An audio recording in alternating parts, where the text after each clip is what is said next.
I'm pregnant. Don't come back. Huh? Didn't you hear me? I'm pregnant with George's baby. No, that can't be. Julia, it's your own fault. You neglected your husband under the pretense of accompanying your mother. You've made your bed, now lie in it. Madison said this with a triumphant look. But I was not upset at all and jumped on the phrase, "don't come back's" part. Really? I'm delighted. My unexpected reaction left George and Madison dumbfounded. Julia, what are you saying? Aren't you mad at me for cheating? Well, I was surprised at first, but I'm not really mad. Besides, I already have a new place to call home. A new home. What are you talking about? Yes, I already have a place to go. So I can leave George, who I no longer trust, to Madison. I muttered this to myself. And little did these two know, a huge disaster was waiting for them later. I am Julia, a 43-year-old working in construction. I have a childhood friend named Madison. I've been playing with her since I was a child. However, by the time we entered junior high, we both became rebellious and ended up in a gang-like relationship. This relationship continued until we graduated from high school, but as adults, we ended up living completely opposite lives. When I was in my 20s, I was immersed in polishing myself. Such as getting a qualification while working in order to make up for my dislike of studying since I was a child. My efforts paid off, and my career was on track by my 30s. On the other hand, Madison spent all through her 20s and 30s hanging out, believing it was a waste not to enjoy life while she could. As we passed our 40s, both unmarried. Madison didn't seem to be in a hurry. In contrast, I, who was raised by a single mother after losing my father at a young age. I started to think about getting married to make my mother happy. There were many men at my workplace, but those close to my age were all married. I casually asked my boss if he knew anyone good. Then, my boss introduced me to a single man close to my age. His name is George. George was 2 years older than me and ran a construction company. He seemed serious and respectable at first glance. George runs the company he inherited from his parents, and like me, he is dedicated to his work. Despite his busy life, he hadn't shown much interest in marriage until now. We hit it off due to our many commonalities and continued dating. A year after we met, we promised to marry each other. I shared the news with Madison. Really? That's great, Julia. Congratulations. Thank you. I'm sorry I'm getting married before you. Don't worry about it. Just be happy. Madison was happy for me. Thank you so much. You must come to the wedding. Yeah, I'm looking forward to it. Having informed Madison, all that was left was to prepare for the wedding. Tomorrow, I will be visiting George's family home for the first time. I was excited and thrilled. However, I would later learn that this joy was only temporary. The next morning, I got ready with great enthusiasm. I wondered what George's family home was like. Although it's called his family home, George's parents have already passed away. So, the family home refers to the house where George is currently living alone. Nonetheless, I was very curious about the environment George grew up in. I had wanted to visit George's house before, but he never invited me.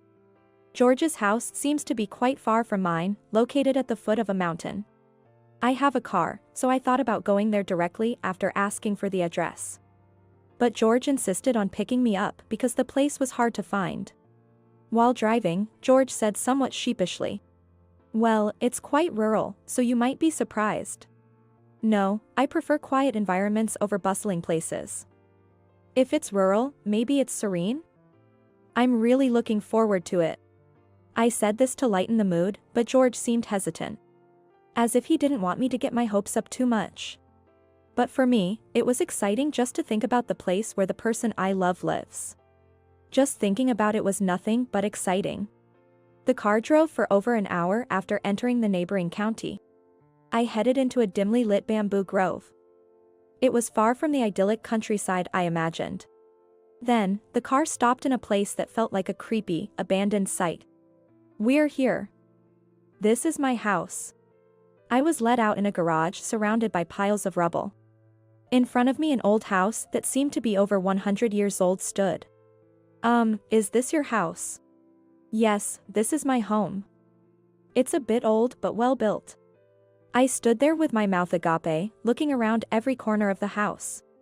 The site was large, but the building was a small wooden bungalow.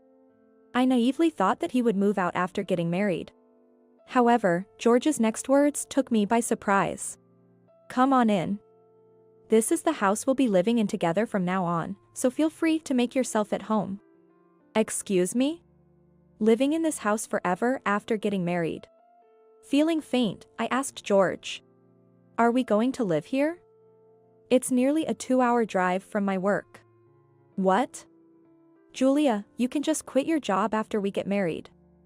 My earnings are more than enough for us to live on. I was shocked by George's unexpected words. We had discussed our careers before, but he had never mentioned wanting me to quit my job after marriage. But I told you I love my job. Why would you decide on your own that I should quit without discussing it with me? When I pressed him, George looked puzzled and replied. Isn't it common sense for a woman to quit her job and stay home once she marries a man with a good income? My mother did the same. So I thought it went without saying. I was dumbfounded with my eyes wide open. I never imagined there would still be men with such old-fashioned views today. This place is not only far from my work but also from my family home.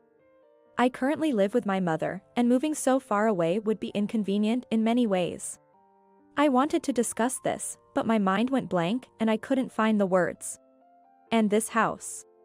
Although it's an old house with a solid structure, parts of the walls were crumbling, and the floors creaked as I walked. The bathroom and toilet are outdated, and there are few rooms, which would be inconvenient if we had children. Can we really live in this house forever? Seeing my anxious expression, George tried to reassure me. Don't worry. It might take some getting used to at first, but old houses have their charm. You'll come to find it comfortable.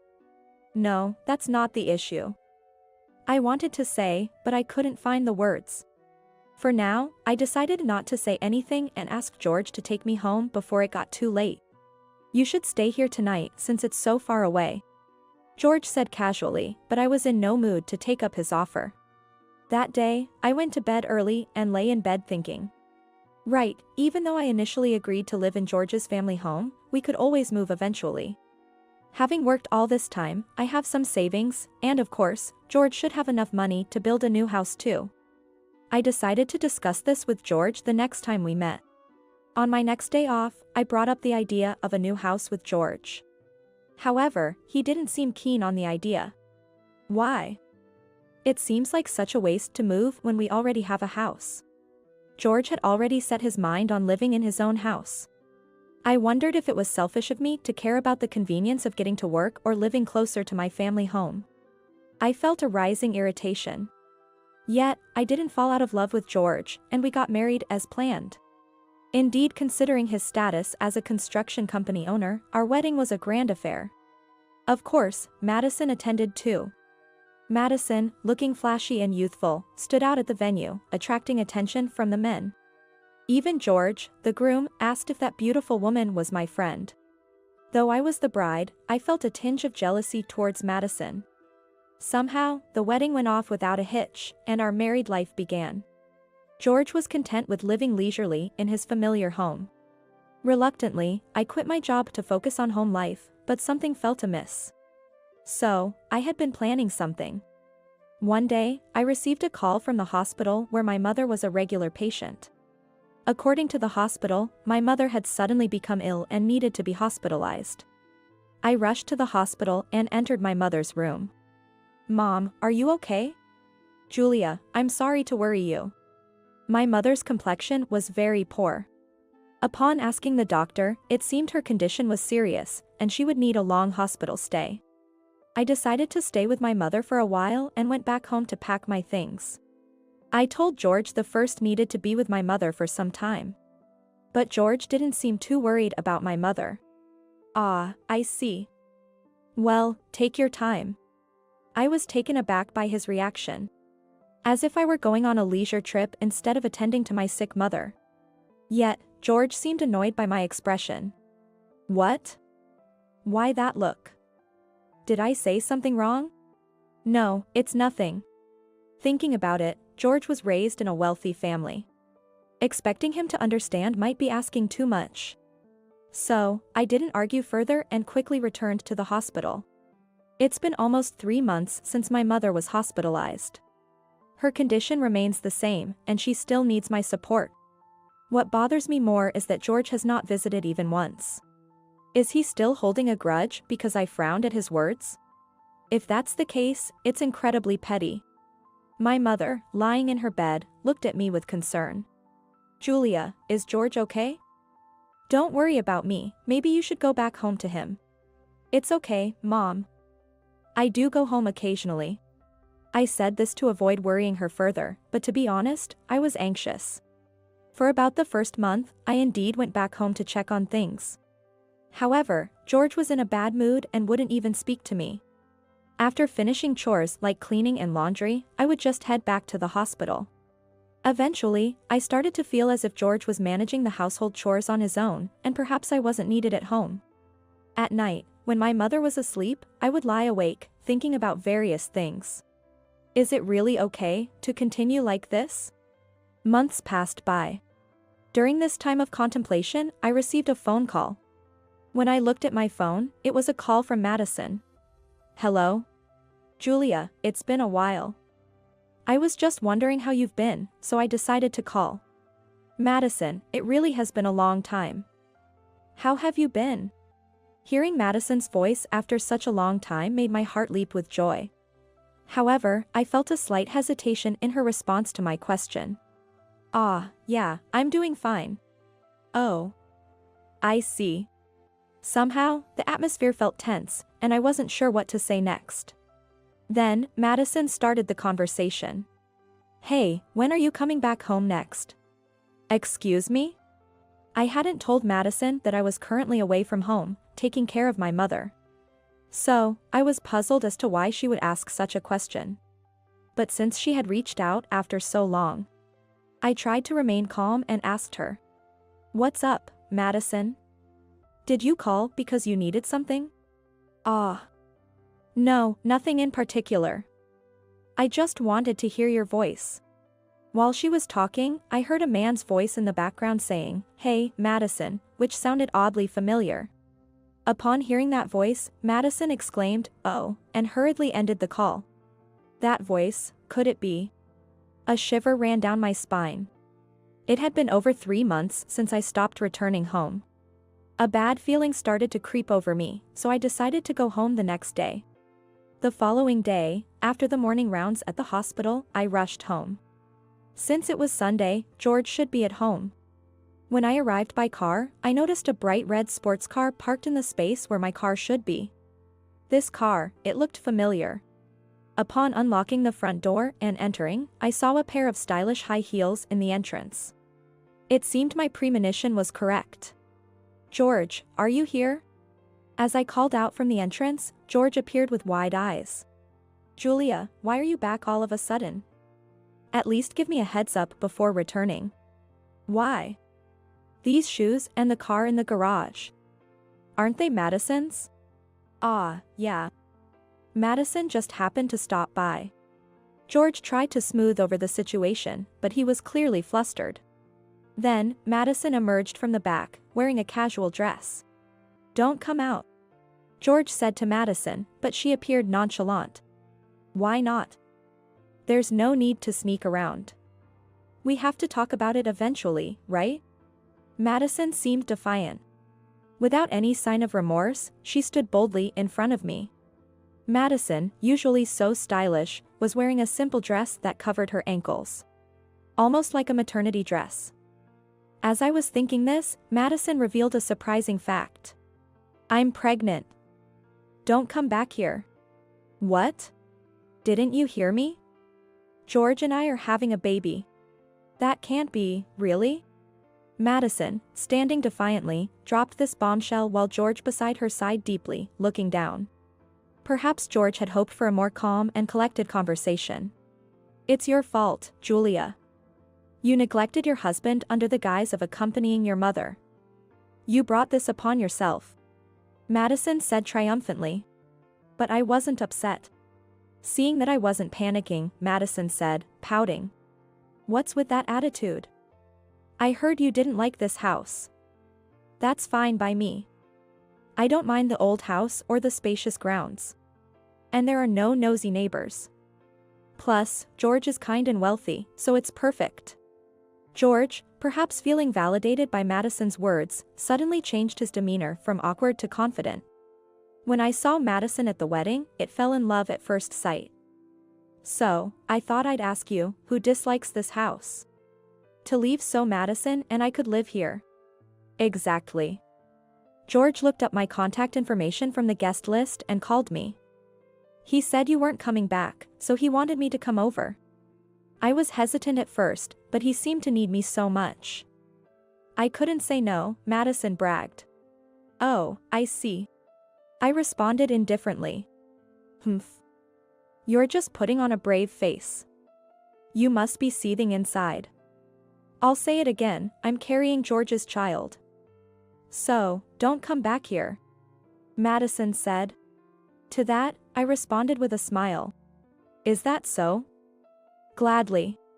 My unexpected reaction left George and Madison dumbfounded. Julia, what are you saying? Aren't you angry about my affair? Well, I was surprised at first, but not really angry. Besides, I already have a new place to live. A new home. What do you mean? George looked puzzled, so I explained. Actually, I've been looking for a new house since we got married. I thought we could live here initially. But it's not practical if we have children.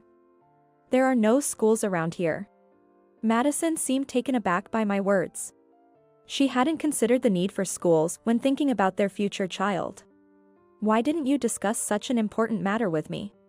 Because you said you didn't want to move out from here. So, I looked into real estate and researched online by myself. But now, it's no longer your concern. What do you mean? George was astonishingly clueless. Despite his affair and getting Madison pregnant, he seemed to think we could still move together. I continued calmly. Since you've chosen Madison and are expecting a child with her, you should just live here with her. You can afford to send your child to a distant private school and drive them every day. George seemed to accept my words with nods of agreement. Madison was surprised at my calm demeanor and asked, Julia, aren't you too accepting of this? How can you so easily accept George and my relationship? No, I've just lost my trust in George, who never once visited my seriously ill mother in the hospital. So, I've decided to live with my mother in the new house.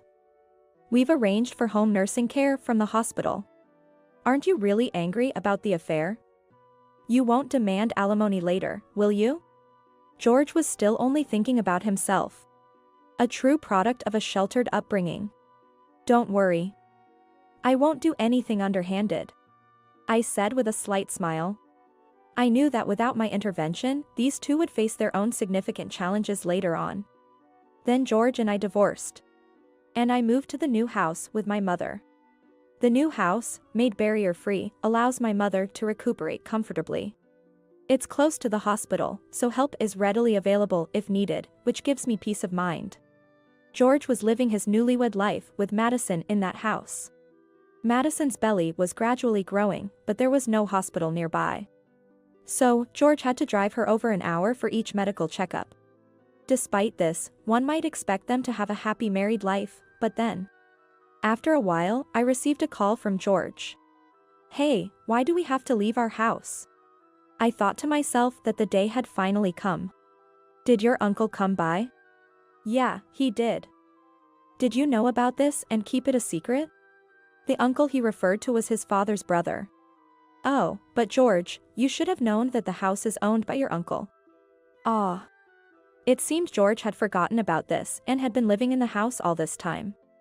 I remembered being told when I visited George's relatives before our marriage. Before George's father, the eldest son, passed away, he entrusted the ownership of the family home to his brother, the uncle.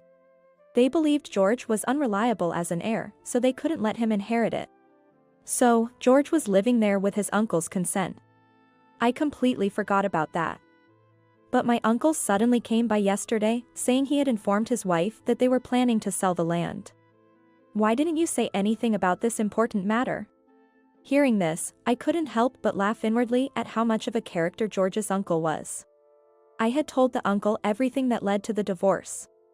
And then, he had promised to give George a piece of his mind. I'm sorry. I was about to tell you about the house being sold, but then you went ahead and got Madison pregnant. I thought I'd leave the rest to the two of you. But it's fine, isn't it? You have enough money to move anywhere, right? Ah, well, about that. George's voice suddenly darkened. I knew what he was about to say, but I pretended not to know and asked him. What's wrong? I've been demoted from the position of president. My uncle said the employees wouldn't follow me because I'm unreliable.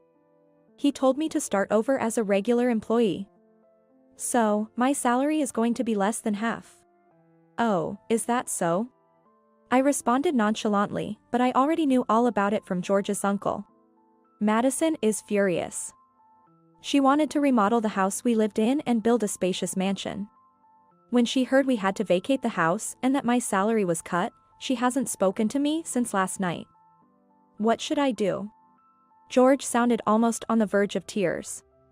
It was clear that Madison had started dating George for his money. Well, that's something I'm not involved in anymore. You'll have to figure it out yourself. Wait, what? No. Hold on. George tried to keep me on the line, but I didn't care and quickly hung up. The next moment, I received a call from Madison. I didn't want to answer, knowing what she would probably say, but I figured she would keep calling persistently if I ignored her. So, reluctantly, I answered the phone. Madison's voice came through like a torrent. Hey. What are you going to do about this? It's all your fault, Julia. I thought I had married a rich man. Just as I expected, Madison lashed out with predictable complaints. Well, it's fine, isn't it? George is a kind husband for you. It's not like he's unemployed. I can't accept this. You knew, didn't you? We had to leave the house. And you kept quiet about it. That's so cowardly. What would have happened if I had told you earlier? If you couldn't have the ideal life you wanted, you would have left, right? That would be pitiful for the child in your belly. Madison had nothing to say in response when I hit back with the truth. No matter what life becomes, now that you're going to have a family, you need to stand firm. After conveying just that, I quickly hung up again. I harbored no resentment for losing George. I just couldn't believe I lacked the judgment in men. Forced to leave, George and Madison apparently moved to her parents' house. Despite Madison's parents being angry about their daughter marrying a man who left his wife, they gladly accepted the situation for the sake of their forthcoming grandchild. Years later, George and Madison, with their child in tow, showed up at my place. I hadn't given them my new address, but they had apparently spotted me in town and followed me to find out where I lived. I wondered why they went through all that trouble. Julia, are you there? Actually, we were in the area for our child's kindergarten entrance exam and decided to stop by. Madison announced pompously upon barging into my home. Even as a mother now, she still wore flashy makeup and fashion. I didn't really want to see her, but I responded politely to avoid any unnecessary comments. Still the same, I see. So, how did it go? I wasn't interested in Madison's affairs, but I knew she would bring something up, so I asked anyway. Haha, listen to this. Our child got into the best kindergarten in this area. So, you came all the way here just to tell me that? Well, congratulations. It was clear she had come to brag. Exactly. Our child is so talented, just like his dad. And he inherited my good looks, which made a great impression during the interview. Madison continued to ramble on with her boasting. Oh, that's nice for you. I replied sarcastically, which seemed to irritate Madison as she glared at me with a scowl. Despite someone's actions almost leading us to hell, we're now happily living as a family. There's nothing like having a family and a home, right? George? Ah, yeah. Sure. George finally spoke up from behind Madison. Their son, indeed resembling Madison with his well-defined features, glared at me with a haughty expression, seemingly inheriting not just her looks but her prideful demeanor as well. And this, the best kindergarten, is. Haha, you wouldn't know about kindergartens being single, right? It's Oliver Kindergarten, just nearby. Madison spoke disdainfully, so I quickly retorted. Who said I'm single? I've remarried. George and Madison looked dumbfounded at my revelation. Really? I thought this was your family home where you lived with your mother. Yes, but now I live here with my husband. At that moment, my husband, David, appeared. Got guests? Please, come in. Ah. You are. Upon seeing David, both George and Madison exclaimed in surprise. Recognizing them, David responded. Ah, you must be Liam's parents who came for the interview the other day. You were the interviewer, right? Sorry for the late introduction, I'm David Oliver, the principal of Oliver Kindergarten. You're Julia's friends, I take it? My wife always speaks highly of you. Learning that David was the principal of Oliver Kindergarten left George and Madison speechless. The principal is your husband? Yes, that's right. I can't believe someone like you would marry the principal of a prestigious private kindergarten. How did you even meet? Madison criticized me. But I had worked hard and changed since the old days. I wasn't about to be belittled by her now. We met through work. My company was contracted for the renovation of the kindergarten. It's true. I was impressed by her dedication to her job, so I was the one who asked her out, and that's how our relationship started. David added shyly. Let me introduce you properly. This is my ex-husband, George, and his wife, Madison, who used to be my best friend and took George from me. Hey. Don't introduce us like that. Yeah, what kind of thing is that to say in front of a child?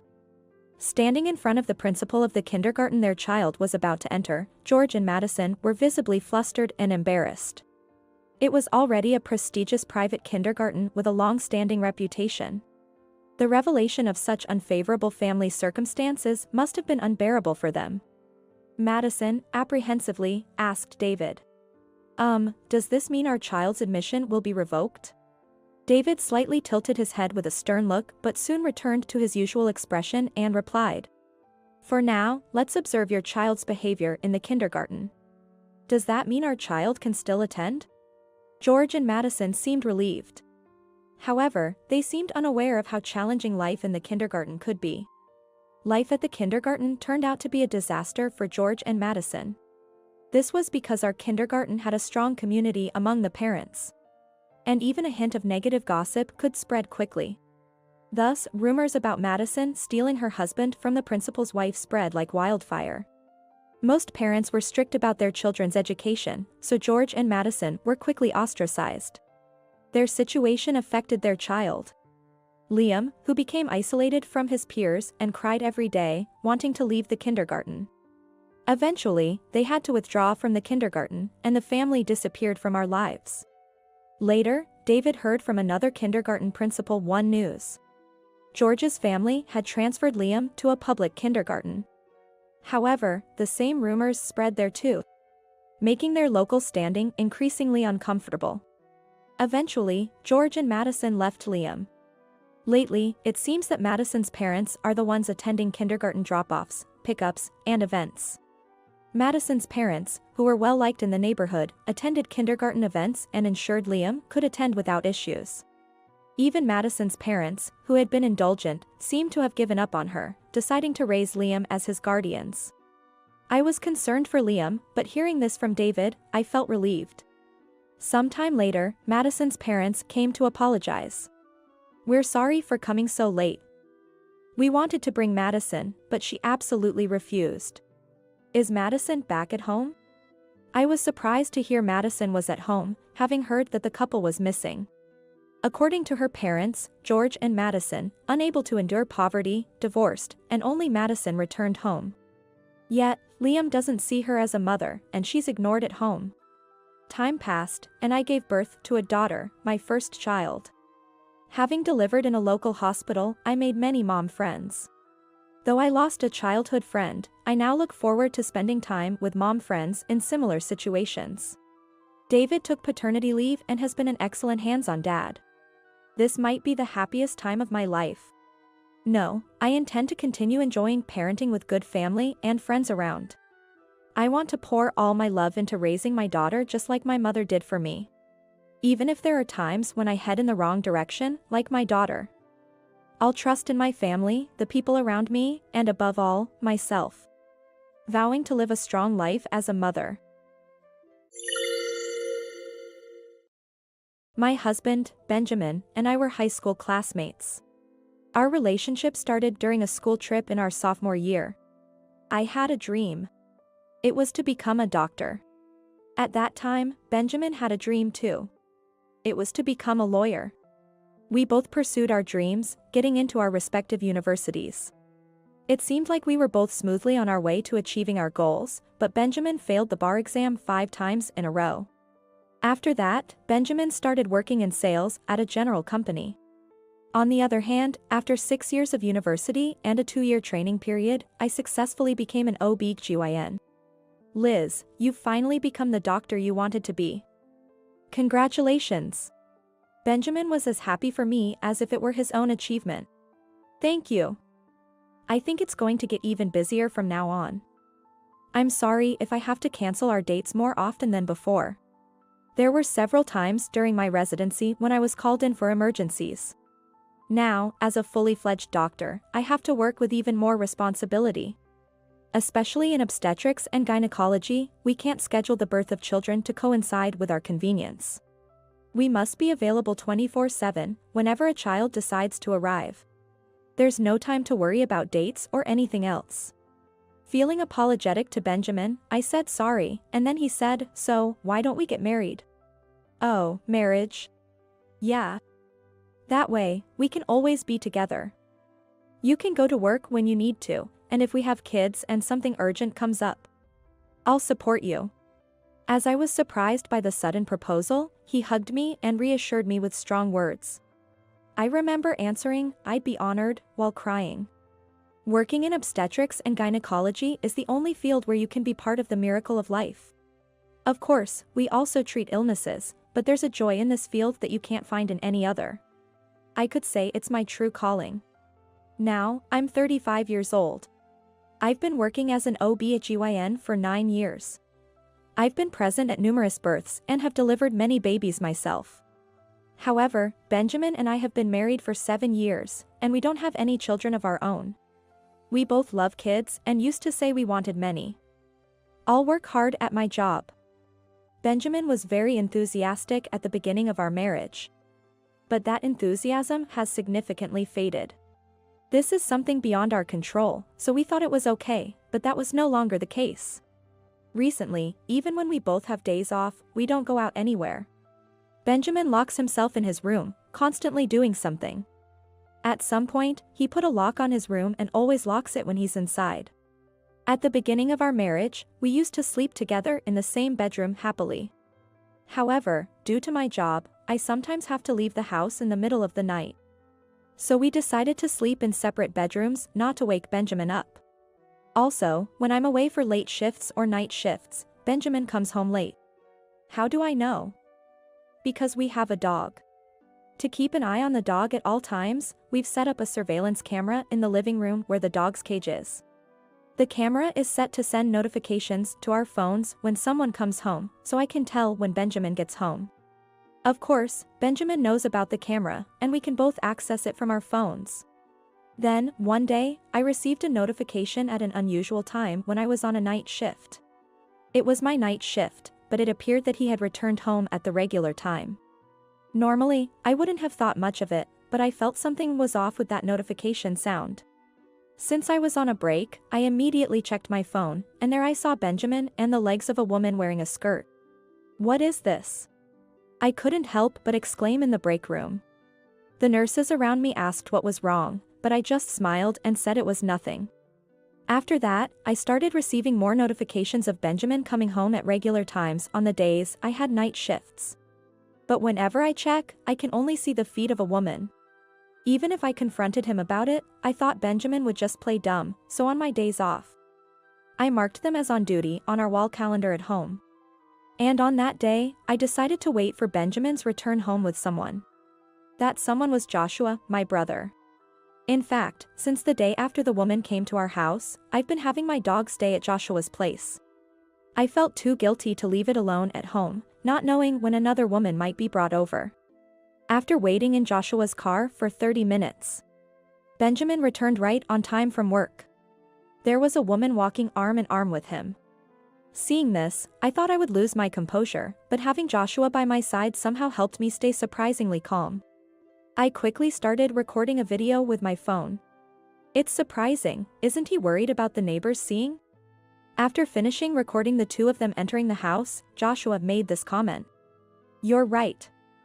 There must be neighbors seeing them for sure. It would be strange if there weren't any at this time." I had to agree. Looking around, it seemed like it was the rush hour for our neighbors returning home. Due to my irregular work hours, I hadn't paid much attention to this before. But I realized that it was indeed the usual time for people to come home. That night, I stayed at Joshua's house and fell asleep playing with my dog. The next day, I decided to visit a neighbor with whom I'm particularly close to ask about Benjamin and the woman. It turns out the neighbor had also found it suspicious and had asked about it before. He had been told that she was his sister. Neighbors who knew my brother was young believed that. Having gathered testimony from a neighbor, I was considering when to confront Benjamin about a divorce, when one morning, a familiar face appeared in my consultation room. "Hello?" The woman who entered with a nervous voice was unmistakably Benjamin's affair partner. I almost let out an odd sound from my mouth, but managed to hold it in. Switching to professional mode, I said, "Congratulations, you're 8 weeks pregnant." "Really? I'm so happy. Is it a girl or a boy?" "It's too early to tell the gender, but everything seems to be progressing smoothly so far. I can't wait to find out. My partner wants a girl." She lovingly stroked her belly as she spoke. And without being asked, she continued. "I'm not married yet, but I'm thinking of getting married to him because of this pregnancy." "I see." I responded neutrally to avoid any offense. "Actually, he's only been divorced for 2 months. He says we can't get remarried until after 100 days. Is that so? Is the father of the child here at the hospital today?" "Yes. He's waiting in the car," she replied happily. When I suggested she bring him in because I wanted to discuss the future, so she went out with a smile to call him. 15 minutes later, after seeing another patient in the meantime, I called in the affair partner again. Sure enough, Benjamin followed her in. Benjamin began, "Excuse me, but stopped mid-sentence when his eyes met mine, still maintaining my professional smile. "Why are you here, Liz?" He said this while looking at the nameplate outside the consultation room and muttered, "Seriously? I work under my married name rather than my maiden name." While many female doctors continue to use their maiden names, my maiden name was very rare and difficult to pronounce. However, Benjamin's surname is the most common in America. Perhaps that's why he hadn't paid much attention to it. In the hospital where I work, it's rare, but there has never been another doctor with the same last name in the same department. And the nameplates only display last names. Seeing Benjamin's flustered look, the other woman looked puzzled. "Liz refers to me, right? We came in together, so of course I'm here." Hearing this, I was dumbfounded. The other woman's name is Lizette. Indeed, Liz. Nonetheless, calling both his wife and his affair partner by the same nickname is utterly despicable. As Benjamin, cornered by the affair partner, seemed to panic, saying, "No, this is a bit," I decided to explain. "Lizette, my name is Liza. I'm also known by Liz." "What? Benny, you were cheating?" The fact that a 35-year-old man is referred to as Benny almost made me burst into laughter. "You're called Benny? And I did tell you about my workplace, right?" "No. I forgot about the workplace." Benjamin was taken aback. It seemed he had no interest in my workplace, or he hadn't listened at all. Unperturbed, the affair partner pressed Benjamin further. "Benny, who is this woman? No. Well, Benjamin was at a loss for words. Of course, he was. According to the affair partner's story, Benjamin had been divorced from me 2 months ago. Taking over from the silent Benjamin, I decided to confront the affair partner with the truth. Lizette? I'm Benjamin's wife. Huh? Was it a lie that you said you divorced to marry me? That's when Benjamin spoke up. It's not like that. Just keep quiet for now, Liz. What are you saying? We need to clear this up. You tricked me, didn't you? Just be quiet, will you? Benjamin seemed to be in a real panic. Of course he does. No one could remain calm when caught lying in front of their spouse and being confronted by an affair partner. When did you start your relationship with Benjamin? About a year ago. Unlike Benjamin, the affair partner honestly answered my question. I see. So, you knew Benjamin was married and still dated him? But Benny said his wife was always cheating, and their marriage was already falling apart. Even so, being involved with a married man is a matter of compensation. I responded with a smile. But he's already divorced, so it's fine, right? We're not divorced. At this point, Benjamin tried to silence Lizette again. However, this sparked an argument in the consultation room. Several nurses noticed the argument and came into the room. To avoid disrupting the rest of the consultations, I had called security to escort the two out. That night, I arranged to meet with both of them at a cafe to discuss. Since I needed to plot an operation, I called my brother Joshua during my lunch break to share the details and have him join the evening discussion. After hearing the whole story, Joshua asked, "This might be weird to ask, but didn't you guys have kids?" Hearing that, I exclaimed, "That's it." Thank you, Joshua, and, forgetting my age, hugged him tightly, messing up his hair. This would surely be a further blow to Benjamin. Stop it. Joshua pulled away and said, "If there's anything I can do to help, just let me know," offering his support. I no longer had anything to fear. I'm about to give Benjamin and his affair partner even more punishment. That night, as I waited with Joshua in a cafe for them, they showed up and immediately said, "You're cheating too, aren't you?" Joshua then spoke up. "Long time no see, Benjamin. How have you been?" "What? You are?" "No way." "Yes. I was still in my teens when you two got married. Joshua and I are 9 years apart." It's no wonder Benjamin didn't recognize him, because he had get much more mature over the last 7 years. Furthermore, Joshua continued with a sharp gaze, "I'm here as a witness today, so please cooperate." A witness? Benjamin was dumbfounded. In fact, Joshua had become a lawyer. And not just any lawyer, but one specializing in divorce cases. Knowing Benjamin had repeatedly failed the judicial Scrivener exams, Joshua had been considerate not to bring it up. Let's get back to what we were discussing earlier. "Here, I brought this," I said. I handed over an envelope. Inside was a divorce petition already filled out. "I'm going to take this to the court, right now." "What? You're quite considerate to bring this yourself," Benjamin said with a triumphant tone, different from the morning. "And quickly accepted our divorce." Lizette was elated. In 100 days, I'll officially become the wife of a CEO. However, I immediately asked her, "Wife of a CEO? What are you talking about? He said he was the CEO of a leading company, right?" "Benny." Benjamin's eyes began to dart around. "Well, that's right." I couldn't stop laughing. Lizette looked puzzled at me, clutching my stomach in laughter. "What's so funny?" "Oh, I'm sorry. Who did you say is the CEO? Benjamin is just an ordinary employee. And that house is in my name. Besides, there's no waiting period for men to remarry after a divorce," I explained. Hearing this, Lizette was furious. "What? Benny, how many times do you need to deceive me before you're satisfied? I've had enough." "You mean you didn't love me? Well, I thought you were rich and owned a big house. I wouldn't fall for an old man like you otherwise." Joshua and I couldn't help but smile as we watched the two argue. This was the moment I decided to push Benjamin even further down. I smoothly handed Benjamin a document. What's this now? Benjamin, gruffly taking the envelope, began to tear it open. Seeing the contents, his face turned ashen. What is this? You know that time in the past when we were both trying to get pregnant because we couldn't conceive? Here are the results. I didn't tell you because I thought you had your pride. Is this really mine? Yes. It seems you can't have children, but whose child is in her belly, I wonder. I confronted him with the test results we had investigated in the past. According to those results, Benjamin was infertile.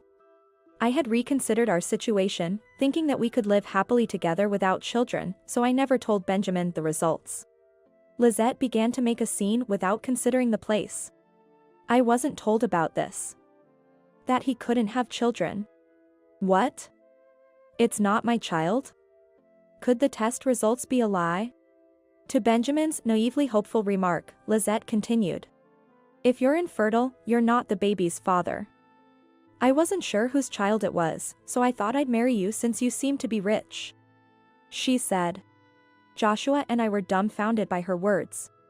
They continued to make a scene, so thinking of the cafe's peace, Joshua and I desperately tried to stop them, but their fervor didn't cool down.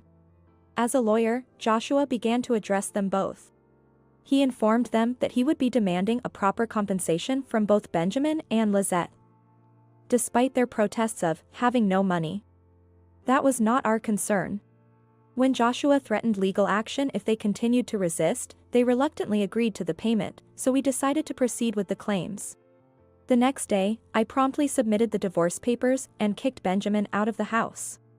Afterward, incapable of managing household chores on his own and disowned by his parents, Benjamin had no choice but to marry Lizette. It seems he desperately wanted children, so he decided to raise the child of uncertain paternity as his own. Lizette probably thought it more advantageous to have him to support the child while paying the compensation together than doing it alone. Benjamin is working like a Trojan to pay off the settlements for both of them. Lizette has decided to put the child in daycare and work part-time once the baby is born. Meanwhile, I sold the house and stayed with Joshua until I found a new place. When I was about to move into my new home, Joshua expressed his wish for me to stay, but I brushed it off, joking, if I stay, you'll never get a girlfriend. Of course, I took the dog with me, and we're living together in the new house. I hope to continue being involved in the birth of many lives through my work.